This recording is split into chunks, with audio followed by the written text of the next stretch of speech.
Hey folks, Mythicodium here. Well, with Paizo releasing the remastered books, meaning the player core and the GM core, I thought this would be a good time to introduce players to Pathfinder 2nd Edition. In this video, I'll be going over the basics of Pathfinder character creation.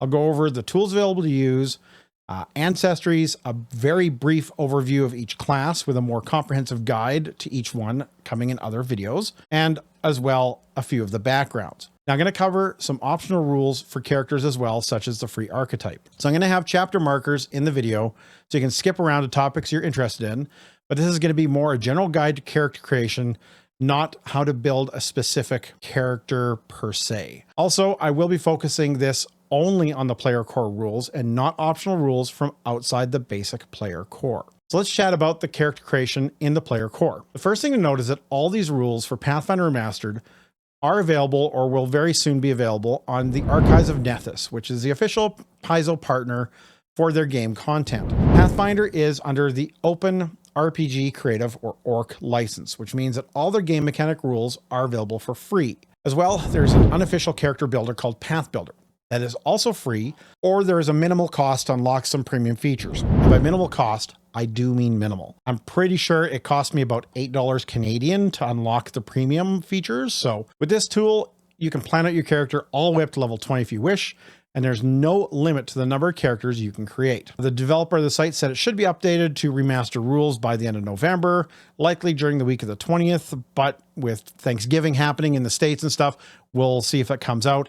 I'm not in a hurry, but just to let you know. There are importers for a Path Builder character for both Fantasy Grounds and Foundry VTT.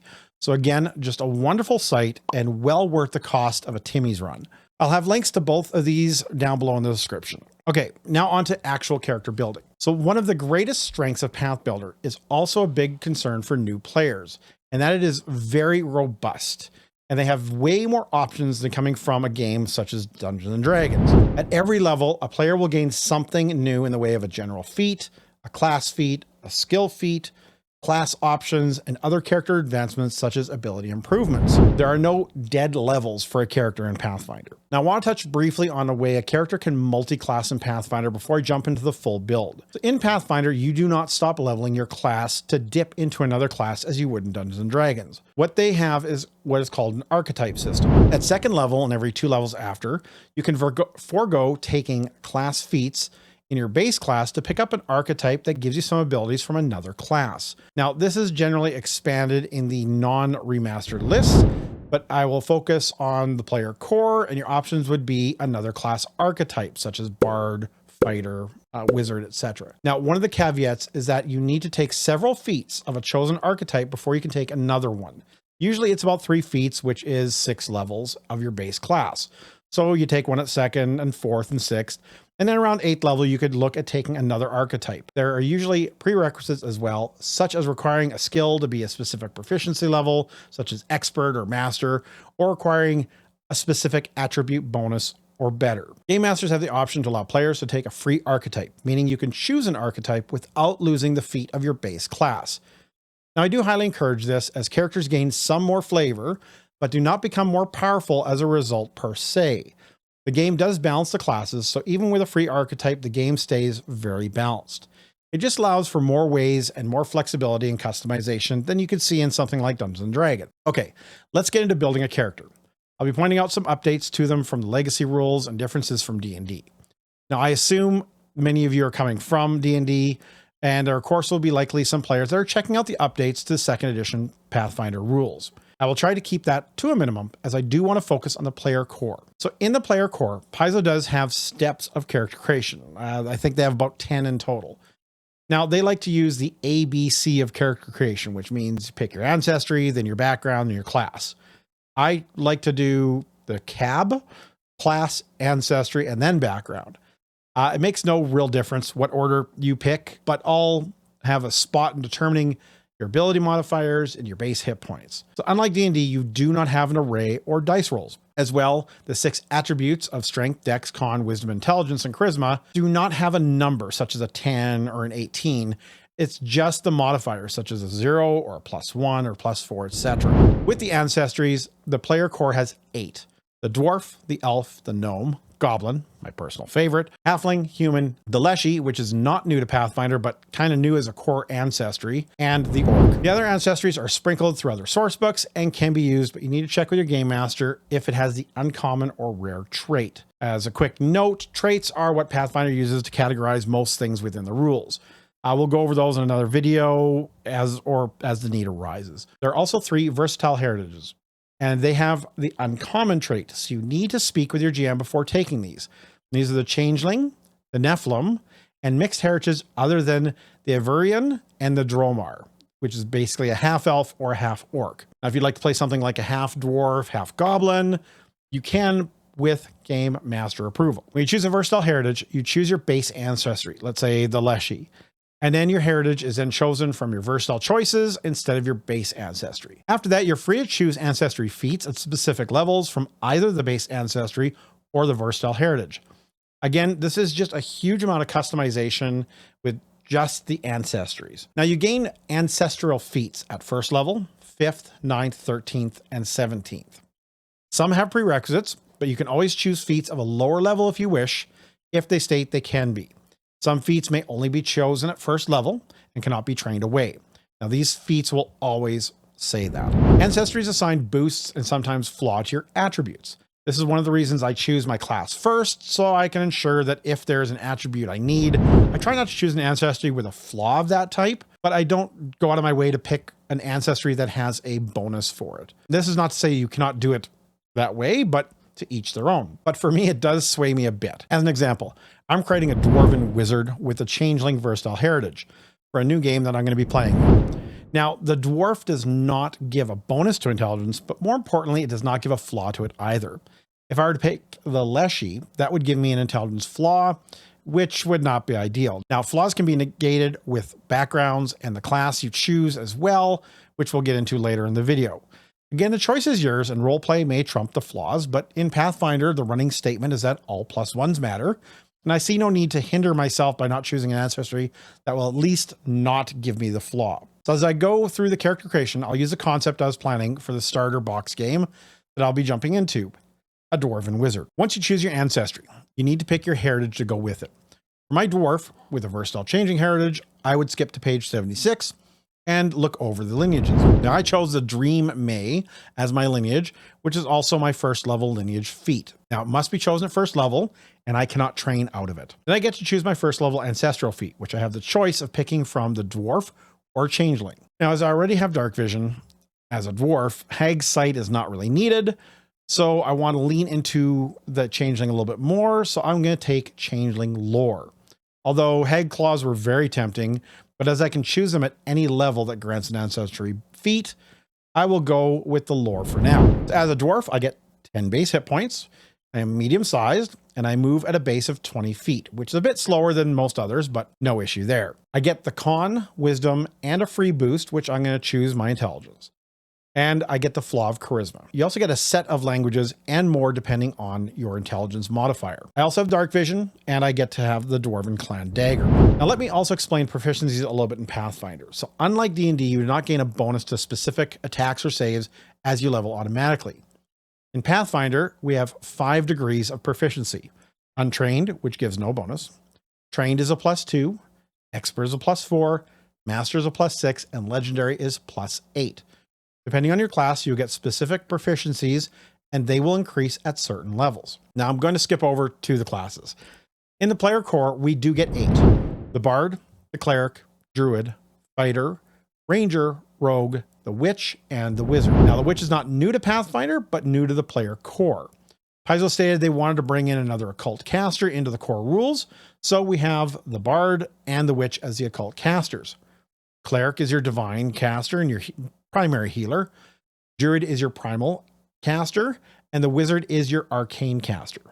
The Fighter, Ranger, and Rogue make up the 3 martial classes. Now I do plan to cover the classes in more detail in other videos, so please make sure to click the like and subscribe button and even hit that bell for notifications on new videos. You may be wondering where the other classes are, such as the Monk, the Champion, which is the Paladin in D&D, Barbarian, and Sorcerer. Well, they're going to be in Core 2 releasing in July of 2024. In the meantime, they're still fully playable with the legacy rules, and are fully available to read on Archives of Nethys and Pathbuilder. Paizo did release an erratum for the champion, and I'll have a link to my video up here somewhere where I talk about alignments, because they're no longer in the game and they're not something that we use anymore in Remastered. The reason behind not including them ranges from removal of alignment in the case of the champion, and for the barbarian and sorcerer, there is a significant change to dragons, and in doing so, changes to their draconic bloodlines that they wanted time to rewrite. Alchemists also needed a ton of love, so that has been moved to the player core 2, along with the investigator, the oracle, and the swashbuckler. Now, for those wondering, dragons are no longer metallic or chromatic, and there's going to be 2 dragons for each casting tradition, such as primal, arcane, divine, and occult. Those will release in the monster core rulebook in March. I would assume Paizo will release a compatibility update for the barbarian and sorcerer, as they did for the champion, as kind of a placeholder for the full revision in July. But I digress. Back to my Dwarf Changeling Wizard. I'm going to skip backgrounds for now, and it's usually the last thing I look at. The reasoning for this is I'm one of those folks that'll ask questions on the campaign and then tailor the background to it, even if it's not optimal for my ability boost. Now, Wizard gives me a boost to my intelligence and 6 more hit points plus my con modifier when it's done. For those following along in the math, I will start with a base of 16 hit points. This will be modified by my constitution at the end. The Wizard gives me trained in perception. Perception can also double for your initiative. Now I say can because there are times where other skills can supersede that. Again, this is something I will cover in a future video about combat. The Wizard also gives me trained in fortitude and reflex saves, so it's a +2. But I become expert in will saving throws, which makes sense, and that's a +4. Wonderful. With skills, I'm trained in Arcana, +2, and my intelligence modifier, and the rest are all untrained. I'm also trained in just simple weapons and unarmed attacks, again giving me +2 in those categories. For armor, I'm untrained in all armor and trained in unarmored defense. So no armor for this dwarf. For spells, I'm trained in both my attack and DCs. This is one of the big changes in Remastered. As you can see, it does not say trained in arcane attacks and DCs, but just in spell attacks and DCs. This means that if I were to pick up the Bard archetype at level 2, I do not need to worry about tracking occult attack and DC modifiers. It's all under one stat now, making it much easier for casters to track. Then I will choose my arcane thesis from the list of experimental spell shaping, which is a new term for meta magic, improved familiar, spell blending, spell substitution, or staff nexus. I like to be a little bit more flexible, so I'm going to go with spell substitution. All right, for the Wizard, I also need to grab an arcane school. And in this version of Pathfinder, they remove the traditional schools, which I have covered in other videos. I'll grab the School of Mentalism for my dwarf. I may think about that one, but for now, I think this one will do. This gives me specific spells for my ranks, but I still pick others to add to my spell book, so I'm not restricted to just these spells. Lastly, I get to choose a feat. All classes get a feat at first level. Now I'll go into the Wizard in more detail in another video, but for now, I'm just going to choose Reach Spell. Once that is done, I move into the backgrounds. So again, depending on your campaign, your games master may have some suggestions. Most adventure paths also have some special ones specifically meant for it, such as Kingmaker or Abomination Vaults. Backgrounds give you skill training plus a skill feat and an attribute bonus again. So again, this is up to you to look at. I will not go over all of them, but for me, I'm kind of thinking I'm going to play Charlatan for my vision of this Dwarf Changeling. This gives me 2 ability boosts. One must be intelligence or charisma. So as a wizard, I will choose intelligence. Now, the other one, I'm just going to put into charisma anyway. Lastly, I'll become trained in deception and underworld lore, and I gain the charming liar skill feat. Okay, so the basics of that character are done. After this, we need to still do a few more things, and then you'll be ready to enter the world of Galarian. Finally, you'll receive 4 more attribute bumps to round out your character. For my wizard, I again would choose intelligence, charisma, dex, and constitution, giving me a few more hit points, a bit more AC, and a better perception bonus for initiative. Now, if your character will be a follower of a deity, go ahead and choose one to your liking. Again, there is no more alignment, so choosing based on your character's belief is best. Some will show if a cleric can sanctify as holy or unholy, or both. That can tell you kind of which way they lean on the old good bad scale. This can also help you with your edicts and anathemas, which have replaced the old alignment system. Now, your ancestry can help you with those as well, but this is something you can come up with and chat with your GM about. As I stated in my review video, these are not set in stone. Your edicts and anathemas can change over time and over the course of your character's life. Some deities will be way stricter on them, mind you, But for those who are not highly religious, this is a huge roleplay opportunity that you really should investigate. Buying equipment is usually one of the last things you do. Depending on what class you take, this will determine armor, weapons, gear, etc. This again is something to look over, but not something I'm going to get into really in this video. And that should be it. Your character should be ready to enter the world of Golarion and begin their life of adventure. Some of the things to note with the remastered for those coming in from D&D. Most of the names of the spells and some classes, feats, etc. have changed, but their guts remain very familiar. In future videos, I do plan to go through combat, skill, feats, spells, and more. So thank you for watching, and remember to like and subscribe and hit that bell for notifications on new videos.